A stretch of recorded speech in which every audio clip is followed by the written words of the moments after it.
E nós gostaríamos de sugerir nesta manhã que nós pensássemos sobre o tema que é uma pergunta.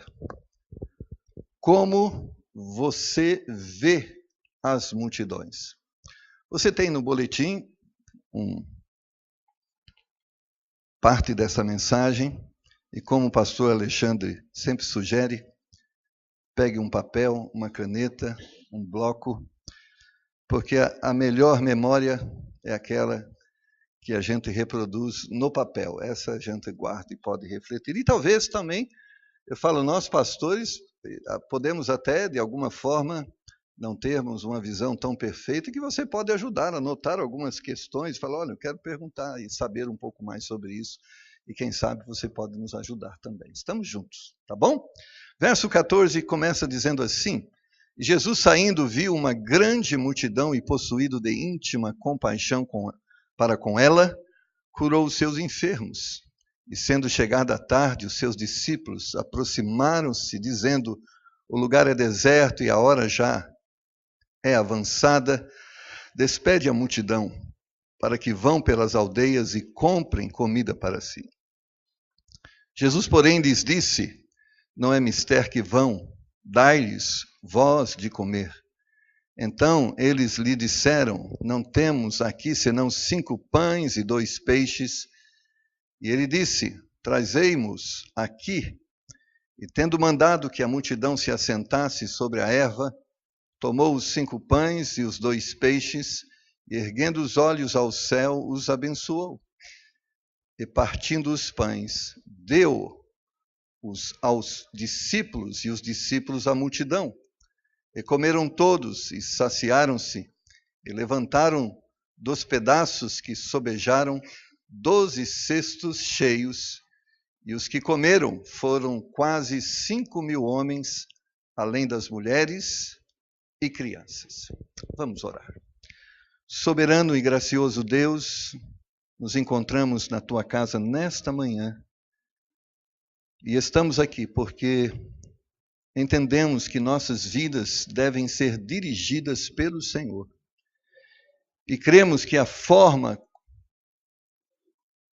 que o Senhor usa para que este fato se torne uma realidade é que o Senhor nos deixou a sua palavra. Então pedimos nessa manhã que o Senhor nos dê bom entendimento acerca da mesma e nos ajude a viver de acordo com a sua orientação. Dá-me graça para transmitir e graça aos meus irmãos que vão receber. E que ao final desse tempo de comunhão seja o nome do Senhor glorificado, pois Tu és o provedor de tudo aquilo que temos, o que somos, para a glória e honra de Jesus, o Teu Filho. Amém. Podeis assentar, irmãos. Como você vê as multidões? Porque elas estão diante de nós. Eu creio que a visão que Jesus teve, identificando uma multidão, é a visão que nós claramente temos. Nós vivemos em um município que hoje, se não me falha a memória, está aí nos seus 26 milhões de habitantes. É uma multidão. O metrô transporta em torno de 6 milhões, de transeuntes por dia. Nós vivemos em um bairro e a circunvizinhança, segundo o IBGE, diz que nós estamos localizados em um lugar onde habita cerca de 1 milhão de habitantes. Então a multidão está diante de nós. Mas como nós a vemos? Existem formas como muitas pessoas têm visto essas pessoas. E às vezes algumas delas as vê como um jornalista. Então, ao olhar e observar tudo isso, você lá no ônibus conversando com alguém, lá no trabalho, na sua casa, você está lá, né? Você viu o que aconteceu lá em Brumadinho, Minas Gerais? E nós procuramos repercutir aquilo que vimos, ouvimos diante daquelas pessoas. E às vezes somos também jornalistas assim como os jornais aí que trazem as notícias ruins, né? Você diz, você viu quem está doente? Os viciados, como eles estão sujando nossa cidade e o mal que está causando. Às vezes nós somos assim, jornalistas, falamos dos fatos, o que tem ocorrido à nossa volta. Agora, às vezes a nossa forma de ver a multidão é simplesmente uma forma crítica.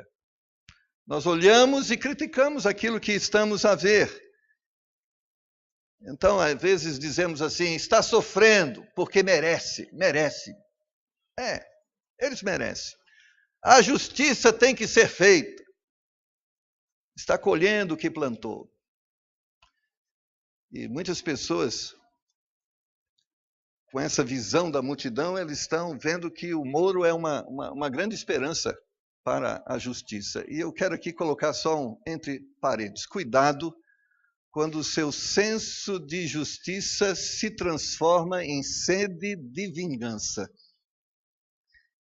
Existe uma linha muito tênue aí. Às vezes nós não estamos querendo a justiça ou o mundo melhor, nós estamos querendo vingança, que as pessoas paguem por aquilo que elas fazem. Ou às vezes você é indiferente. O problema é dela, não sei, não quero saber, tenho raiva de quem sabe. Deixa eu no meu mundinho aqui quietinho, no meu lugar, eu não quero ser incomodado. Cada um que se vire. Cada um com o seu problema. Às vezes, irmãos, esta é a forma que nós enxergamos as pessoas. Somos jornalistas, críticos de comportamento ou indiferentes. Agora, a grande pergunta, é assim que nós devemos ver as pessoas que estão à nossa volta? Nós estamos vivendo numa sociedade que cada vez mais as pessoas estão se individualizando. Estão se tornando cada vez mais fechadas em torno de si. Então você vai vendo as plantas hoje, das novas construções de prédio, né? Para nossa surpresa, outrora nós achávamos que um apartamento de 54 metros quadrados era um apartamento muito pequeno. E agora, 34, 37 metros quadrados, eu nem penso, né? Nem penso se é pequeno, eu acho que deve ser muito pequeno. Mas está sendo projetado por quê? Porque as pessoas estão preferindo serem sozinhas, morarem sozinhas, saírem cedo de casa, ou seja, a família está sendo desestruturada, desorganizada e individualizada. Esta é uma verdade que está diante de nós. E nós não podemos ignorar acerca disso. E precisamos pedir a graça e a misericórdia de Deus para aprendermos a vermos de forma correta. Agora, no texto que nós lemos aqui na palavra de Deus, nós podemos ver como Jesus enxergou as multidões. E eu tenho certeza que Jesus é o nosso modelo. E a grande exortação bíblica é que nós nos moldemos à semelhança dele, em suas atitudes, nos seus sentimentos. E no versículo de número 14, nós podemos perceber como Jesus viu a multidão, e lá está escrito, Jesus saindo, viu uma grande multidão e possuído de íntima compaixão para com ela, curou os seus enfermos. Existe, irmãos, um grande conflito na área do ministério, e sobretudo na área do ministério da ação social. Muitos dizem, a igreja não está aqui para dar cesta básica, mas para pregar o evangelho. Eu confesso aos irmãos que esse sentimento me seguiu por muito tempo. Eu acho assim, a gente está aqui para pregar o evangelho, não é para ajudar as pessoas e distribuir cesta básica, dar remédio. A gente está aqui por causa do evangelho e as coisas espirituais. Existem outros departamentos e ministérios que podem agir nessa direção. Mas quando a gente olha lá para a Bíblia, em Tiago, capítulo 1, versículo 27, eu gostaria que você fosse para lá, e antes de desenvolver todo o assunto, eu gostaria que você primeiramente entendesse acerca disso. Em Tiago capítulo 1, versículo 27, olha o que a Bíblia diz. A religião pura e imaculada para com Deus e Pai é esta: visitar os órfãos e as viúvas nas suas tribulações e guardar-se incontaminado do mundo. É interessante esta fala de Tiago. Ele diz: se você quer ser um cristão puro, ter uma vida santa diante de Deus, você deve fazer duas coisas. Primeira, ser sensível à necessidade daqueles que estão passando por dificuldades. E a segunda coisa, guardar-se do pecado. Ter uma vida santa. Ou seja, há algo que eu devo ser e há algo que eu devo fazer. A religião restaura o meu ser, mas também ela restaura o meu agir. Se nós formos para o capítulo 2, versos de número 14 a 17, capítulo 2 de Tiago, versos 14 a 17, Tiago está falando sobre que a nossa fé deve ser prática e não só filosófica.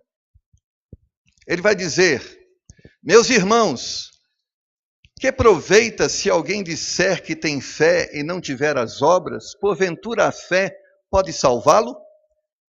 E se seu irmão ou irmã estiverem nus e tiverem falta de mantimento cotidiano, e algum de vós lhe disser: ide em paz, aquietai-vos e fartai-vos, e não lhes derdes as coisas necessárias para o corpo, que proveito virá daí? Assim também a fé, se não tiver as obras, é morta em si. Nós temos no nosso coração um conjunto de conceitos, de palavras, que podemos ordená-las de uma forma muito gostosa de ser ouvida. Mas Tiago vai dizer que precisamos transformar nossa bondade, nossa sensibilidade, nosso desejo de ver as pessoas melhores, também através de uma forma prática, através da obra. Lógico que o princípio é socorrer e não sustentar. E é dessa forma que a Bíblia trata isso, socorrer pessoas em momentos de necessidade. Creio também, irmãos, que não é só a comida, creio que cada um de nós temos talentos e dons. E creio que eles foram nos dados também para socorrer o próximo.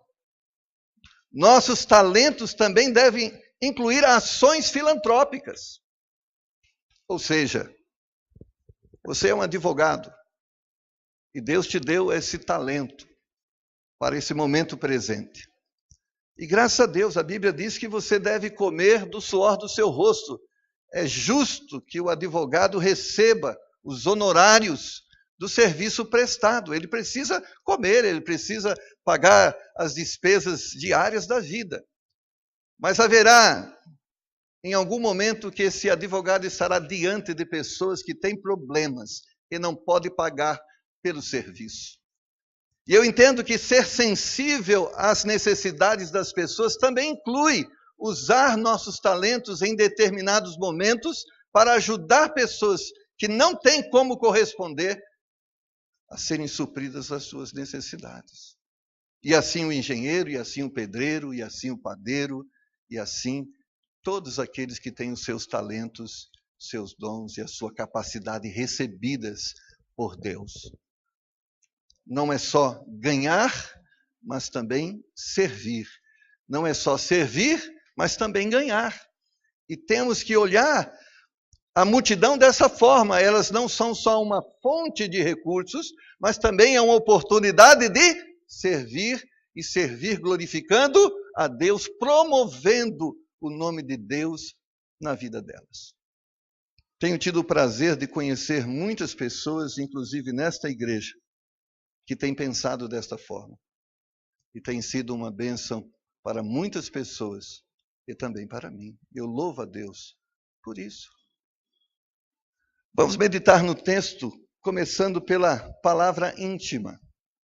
A Bíblia diz que Jesus teve íntima compaixão da multidão. Segundo o dicionário, irmãos, íntima é que está muito dentro, muito interno, que existe no ânimo ou no coração, muito cordial, tranquilo ou aconchegante, que está muito próximo ou tem relações estreitas com. Ou seja, quando Jesus olhou a multidão, ele não teve uma ação de ajuda meramente pública, ou seja, para que as pessoas pudessem vê-lo como alguém bom, mas aquela bondade na sua ação, ela vinha do seu coração. E como os nossos corações, eles têm petrificado, não é verdade? A gente olha para as pessoas e não sentimos mais nada. É mais um mendigo, é mais um viciado, é mais um morto, é mais um indigente. Já não nos incomoda mais. Mas a Bíblia diz que Jesus tinha no seu coração um valor que não poderia ser indiferente àquilo que ele estava vendo. É lógico que Jesus não veio aqui para curar os doentes. Ele veio aqui para subir na cruz e nos dar a salvação. Mas mesmo vindo aqui para cumprir o projeto da salvação, ele não podia ser indiferente às outras necessidades que as pessoas tinham. Agora, quando ele diz íntima, ele vai também usar compaixão, e compaixão vem do verbo compadecer, que nada mais é que sofrer, ou acrescentando, sofrer junto. Ou seja, aquele sofrimento que Jesus viu, causou também dor no seu coração, tristeza na sua alma. Há um texto muito interessante que quando Jesus viu o sofrimento que os familiares de Lázaro tiveram em vê-lo morto. E a Bíblia diz e fala aquele versículo que é o menor versículo na Bíblia, está escrito lá, Jesus chorou. Certamente ele não chorou a perda de Lázaro, porque ele cria e pregou a ressurreição, aquilo não era o fim, mas ele chorou por ver o sofrimento que a morte causava. E aquilo doeu, o sofrimento das pessoas doeu nele. Compaixão é além de se preocupar, é orar, é estender a mão. Compaixão é além de olhar nos olhos, é dar uma palavra de conforto, é consolar. Compaixão é além de oferecer a mão, é orar, é abraçar. Compaixão é além de doar um alimento, é visitar, oferecer carinho. Compaixão é além de olhar com os olhos de compaixão para o perdido na rua, é oferecer alimento, atenção, uma palavra e talvez até sentar junto. Mas como tem faltado compaixão na sociedade moderna? A dor das pessoas não são sentidas por aqueles que as contemplam. E muitos têm tratado essas pessoas, e muitos têm feito um serviço mais de tirá-las das ruas para que não possam ser vistas, do que tratadas para que possam circular na rua de uma forma diferente. Se acontecesse isso na nossa igreja, uma pessoa entra como estas e senta-se em um dos nossos bancos com aquele cheiro que você sabe que elas têm, com aquela forma física assustadora que muitas delas têm. Qual seria a nossa reação? Sentar-se junto a elas ou sentar-se distante delas? Qual seria a nossa reação? Ver se algum diácono pudesse pegar essa pessoa e devolvê-la à rua?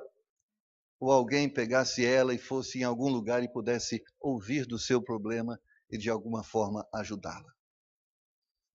Apesar de estarmos numa comunidade e num bairro tido como um bairro de classe média alta,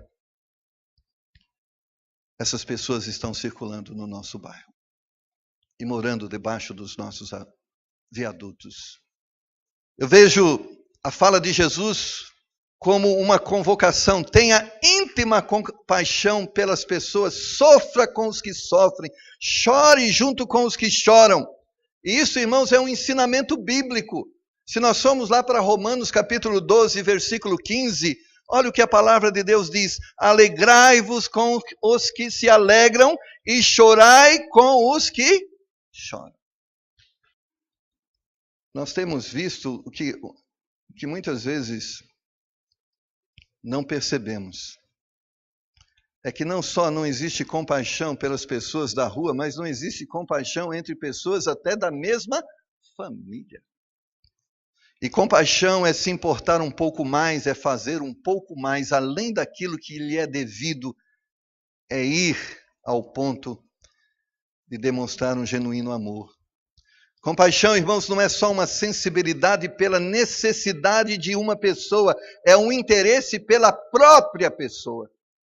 É diferente você olhar para uma pessoa que está precisando de pão e dar pão para ela. Compaixão não é interesse pela necessidade de pão, é o interesse pela pessoa e por aquilo que está causando a necessidade do pão. Porque muitas vezes nós praticamos esse tipo de compaixão. Ela está com fome, dá pão. Ela está precisando de roupa, damos roupa. Mas ela continua precisando de pão e roupa porque ela não foi amada como pessoa. Ela só foi vista como alguém que está precisando de algo. Se você não ama pessoas, você não será sensível às necessidades dela. Se você não olhar para o seu irmão, o amando, ou olhar para as multidões, olhando com esse mesmo sentimento de amor, você não vai se aproximar dela. Porque é o amor que nos leva até essas pessoas. É aquele amor lá de 1 Coríntios capítulo 13, tudo suporta. Aquele amor que faz nos fazer coisas que só faríamos porque existe amor, porque de uma forma racional não as faríamos. Jesus amou as pessoas. Por isso, em João capítulo 3, versículo 16, nós lemos: porque Deus amou o mundo, as pessoas que habitam no mundo, e por isso ele agiu em direção a elas. Se você não tiver amor pelas pessoas, não vai agir em favor delas. E nós vivemos numa sociedade que cultua, que o culto é o culto de si mesmo. É mais um sapato, é mais uma camisa, é mais uma calça, é mais um terno, é mais uma joia, é mais uma bijuteria, é mais um isso e mais isso. E os outros? Nem estou preocupado com isso. É o culto em torno de si. Isso também afetou a religião. Hoje existe muita religião que cultua o homem. Vem aqui que você vai ter riqueza, vai poder ter o carro, vai poder ter a casa, vai poder ter isso. E a adoração é do homem, na sua ambição e na sua vaidade. Jesus nos ensina a termos íntima compaixão pela multidão, ou seja, orarmos a Deus para que Deus restaure o amor dentro do nosso coração, para que depois Ele restaure então os nossos atos, aqueles que externamos através de nossas vidas. Jesus nos ensina a nos envolvermos com as necessidades das pessoas. Se você for lá para versículos 15 e 16 do nosso texto, e sendo chegada a tarde, os seus discípulos aproximaram-se dele, dizendo: o lugar é deserto e a hora já é avançada. Despede a multidão para que vão pelas aldeias e comprem comida para si. Jesus, porém, lhes disse: não é mister que vão, dai-lhes vós de comer. E para nossa tristeza, irmãos, sabe quem está fazendo obra social hoje? Os espíritas. A pastoral da criança. Seixonoe, budista, para nossa vergonha. É como os discípulos dizendo: olha, vai lá, tem alguém que está fazendo isso, manda ele para lá, que eles tenham as suas necessidades supridas nessa área. Vamos nos preocupar simplesmente em ensinar a Bíblia para eles? E já fizemos isso. É vergonhoso. É vergonhoso sabermos que estas instituições que estão pregando salvação pelas obras, estão fazendo mais do que aqueles que creem que a salvação é pela graça, porque apesar de quererem na graça, não são graciosos. Compaixão é diferente de dó. Às vezes a gente tem muito dó das pessoas, né? Coitado, que pena. Dói assim, você sente esse incômodo pelo aquele que está sofrendo, mas não se aproxima. Dói, nos mantém distante. Compaixão faz nos aproximar, é diferente. Talvez nós tenhamos muita dó das pessoas. Olhamos para o mendigo, que pena. Olhamos para a criança que muitos desses indigentes estão carregando ao lado dos carrinhos aqui. Que pena. Coitada dessa criança. Logo após, irmãos, a manifestação prática de compaixão de Jesus pela multidão, surge uma oportunidade para os discípulos demonstrarem igual atitude. Jesus viu a multidão, percebeu que eles tinham necessidades físicas, ele agiu em favor delas, atendendo-as nas suas necessidades. E agora os discípulos têm esse quadro. A multidão tinha necessidade, mas eles falaram, manda eles embora. Cabe aqui pontuarmos. Nosso ministério, irmãos, é a continuidade do ministério de Jesus. Nós temos que entender desta forma. Quando Jesus chegou diante dos seus discípulos, diante da igreja, e disse, agora, ide por todo mundo e pregai o evangelho a toda criatura, ele diz, eu vou subir e vocês continuam o que eu estou fazendo. Então nós somos a continuidade do ministério de Jesus Cristo. Nossa ação é resultado da nossa identificação com o amor de Cristo, com o ministério de Cristo. Em João capítulo 21, versículo 15, João 21, capítulo 21, versículo 15, é um texto só para você entender.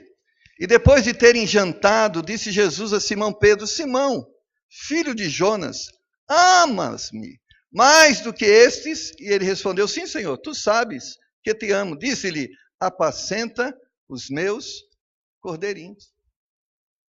Ele está dizendo, você me ama? Eu te amo, Senhor. Então agora, ajude essas pessoas aqui. Ele está dizendo, a forma de você demonstrar amor por mim é ajudando essas pessoas. É interessante que o critério de juízo que antecede o reino milenar de Cristo será este.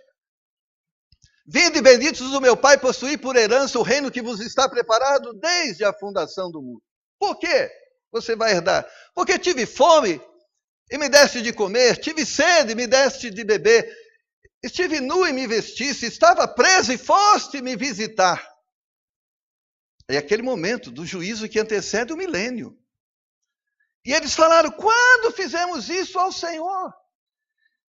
E ele olhando para os pequeninos ali representando os judeus, disse, quando vocês fizeram para eles, vocês fizeram para mim. Não é critério para a salvação, mas é atitude de salvo. A filantropia não nos salva, mas porque somos salvos, a praticamos porque entendemos que existem pessoas com necessidade e elas não têm recursos para satisfazer. João capítulo 13, versículo 34. Jesus nos deu um exemplo, irmãos, e ordenou-nos a segui-lo. Em João 13, 34 nós lemos, um novo mandamento vos dou, que vos ameis uns aos outros como eu vos amei a vós, que também vós uns aos outros vos ameis. E aqui Jesus está dizendo, eu estou dando um novo mandamento, ou seja, ele não existia antes, existe agora, a partir de agora. Ele havia ampliado a abrangência do mandamento anterior. Em Marcos 12, 29 a 31, nós vemos esse mandamento, Marcos 12, 29 a 31.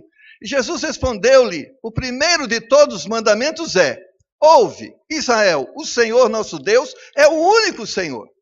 Amarás, pois, ao Senhor teu Deus de todo o teu coração, e de toda a tua alma, e de todo o teu entendimento, e de todas as tuas forças. Este é o primeiro mandamento.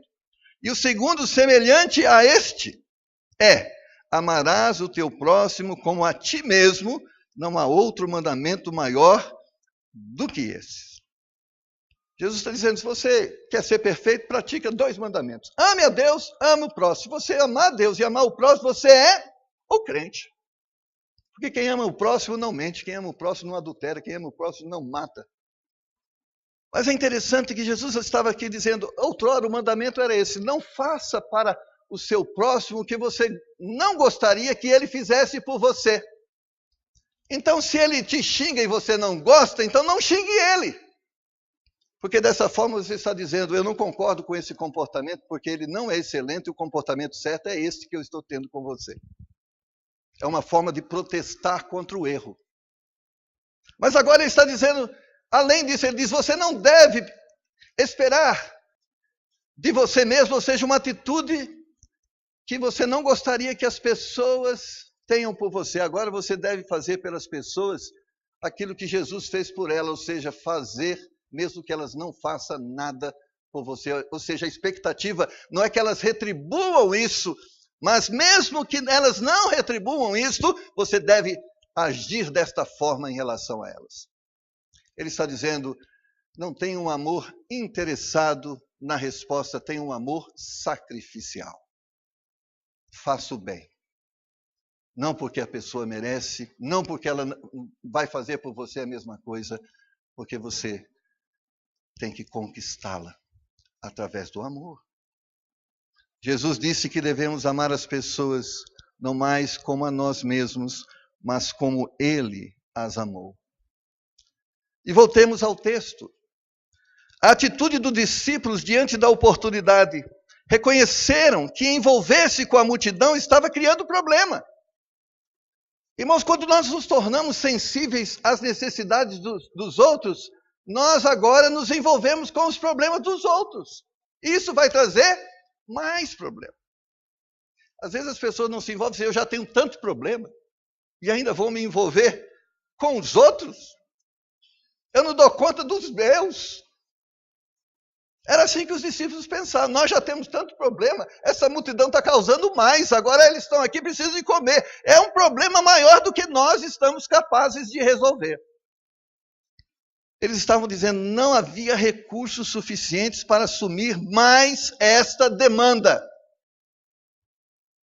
Jesus, está sendo difícil para nós comermos, investirmos nesse ministério, e ainda vamos ter que alimentar a multidão, é mais do que nós podemos fazer por estes. E esta muitas vezes não é nossa visão. Quando a gente olha para a multidão, elas representam isso, o que elas precisam é mais do que eu posso dar para eles. Eu não tenho. Não é questão de maldade, eu não tenho. E se tenho, é pouco. Bom, se queremos ajudar as pessoas, teremos que assumir certas responsabilidades e aceitar certos desafios. Muitas vezes queremos ajudar as pessoas à distância, porque aproximar-se é também aproximar os problemas dela para perto de nós. Eu quero crer que todos nós deveríamos ler o livro Em Teus Passos, o que faria Jesus. Você leu, né, pastor Alexandre? Devia ler. O grande movimento de avivamento que ocorreu, fruto de uma reflexão sobre essa realidade.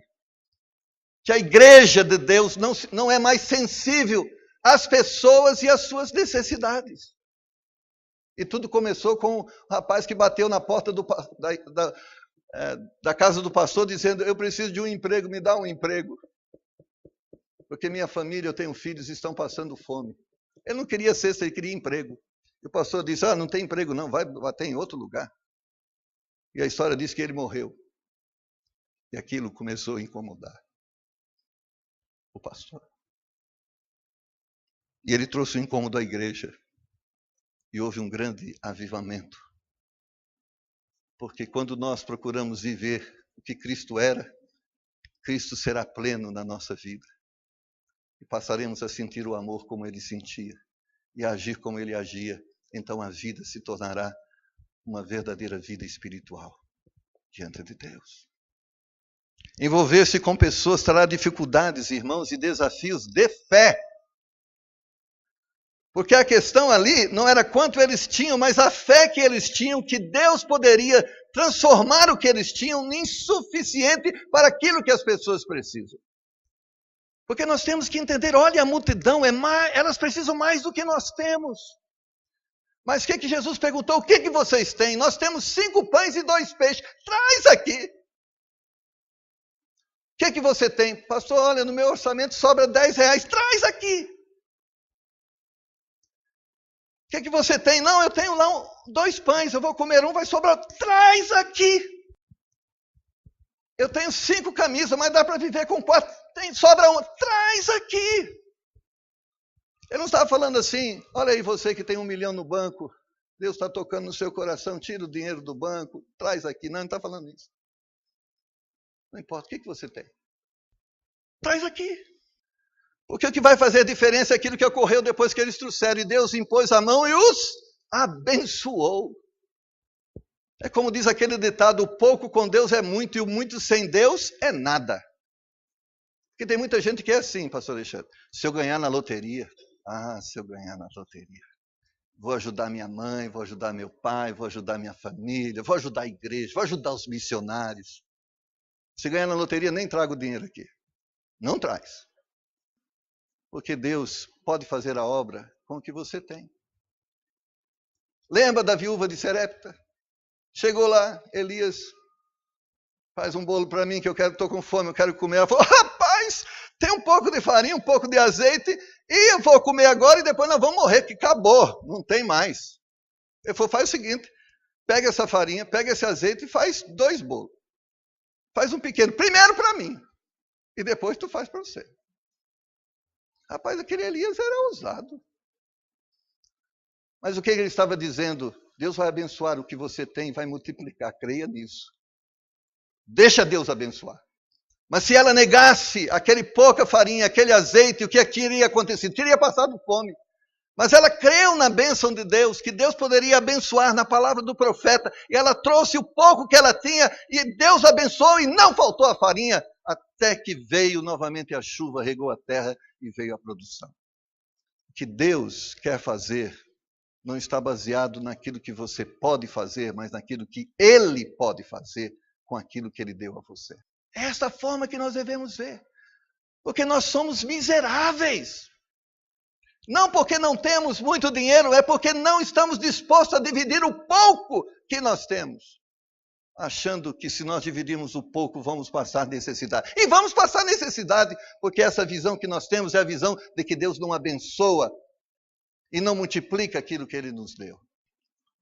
Você conhece, pastor, e eu também, a história do pastor Washington, que deixou seu cargo lá no Citibank para morar numa favela e ajudar os pobres.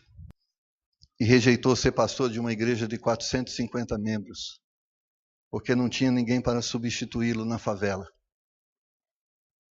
E ele decidiu permanecer lá, porque eram aquelas pessoas que estavam precisando e não teriam quem ajudá-las.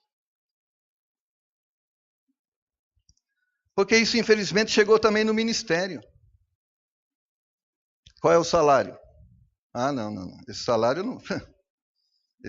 eu não vou lá, não. As pessoas não estão olhando as necessidades. Elas estão olhando o que elas ganham com isso. E ter compaixão pela multidão, quem vai ganhar é a pessoa, não é você. Mas, aliás, eu acho que você ganha também. Porque quando você restaura o mendigo, ele não estará na rua. Você ganha. Porque o egoísmo é que mantém a desgraça e alimenta a desgraça. Só dar comida não resolve. Queremos atrair pessoas para Cristo. Queremos que elas percebam que existe um Deus que se importa com elas. Precisamos demonstrar esse amor de forma prática.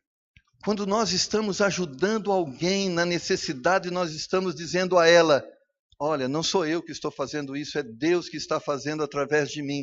Quem está amando você e sendo sensível à sua necessidade é Deus. É Deus que está se importando com você.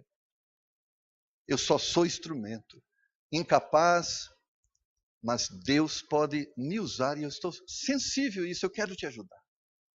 As pessoas precisam entender que a igreja ela é sensível à necessidade da comunidade, ela está percebendo o que está acontecendo à sua volta e ela tem interesse de ajudar a comunidade. Irmãos, nós estamos no bairro de Moema, nunca deveríamos nos esquecer disso. E Deus nos colocou aqui, não importa se você veio de um lugar ou do outro, Deus nos colocou aqui porque existe uma comunidade à nossa volta que precisa conhecer o amor de Deus e nós estamos aqui para mostrar a elas que esse Deus as ama. Não é vir aqui só ouvir uma palestra, ouvir uma mensagem, cantar um hino. Nós temos uma multidão à nossa volta que Deus quer que elas conheçam Deus através de nós. E uma das formas que a comunidade percebe que existe um Deus que se interessa por nós é quando a igreja se interessa por eles. Se a igreja entende isso, a comunidade vai sentir falta dela. Mas se a igreja não faz isso, muitos vão dizer assim: existe igreja aqui? Eu não sabia. Como muitos. Porque a igreja é indiferente em relação às pessoas que estão à sua volta. Eu quero encerrar com uma história. Tinha um mendigo na rua e uma certa seita se interessou por ele, vestiu ele de terno e gravata, colocou um instrumento na mão dele, levou ele para a igreja.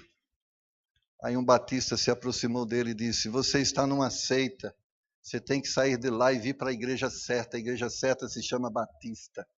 Ele disse: a igreja certa nunca me viu quando eu era mendigo, mas agora que eu estou vestido de terno e gravata, ela se tornou igreja certa, ficarei na errada. Muitos estão escravizados ao erro, porque foram ganhos pelo coração. Muitos estão frequentando os centros espíritas, porque foram aqueles que foram ajudá-los no momento de necessidade. E a igreja do Deus vivo, do possuidor de todas as coisas, do Criador de todas as coisas, se limita a criticá-los e taxá-los de seitas. E são. Mas a pergunta é: como nós, Templo Batista de Indianópolis, temos visto a multidão? Como eles veem, nós sabemos. Como nós estamos vendo? Às vezes somos como aqueles que estamos aqui criticando, egoístas. Só estamos pensando em nós, no nosso bem-estar. Que Deus tenha misericórdia de nós e nos ajude a pensarmos e refletirmos sobre isso e mudarmos nossas atitudes. Em 1 João 3,17 diz: quem, pois, tiver bens no mundo e vendo o seu irmão necessitado, de cerrar as suas entranhas, como reside nele o amor de Deus? Não há amor, não há Deus.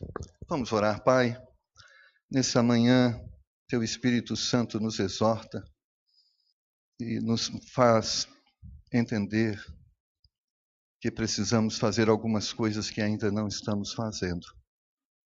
Nos ajuda, Senhor, a transformarmos esse pensamento, esse sentimento, essa exortação em algo prático na nossa vida, na vida da nossa igreja.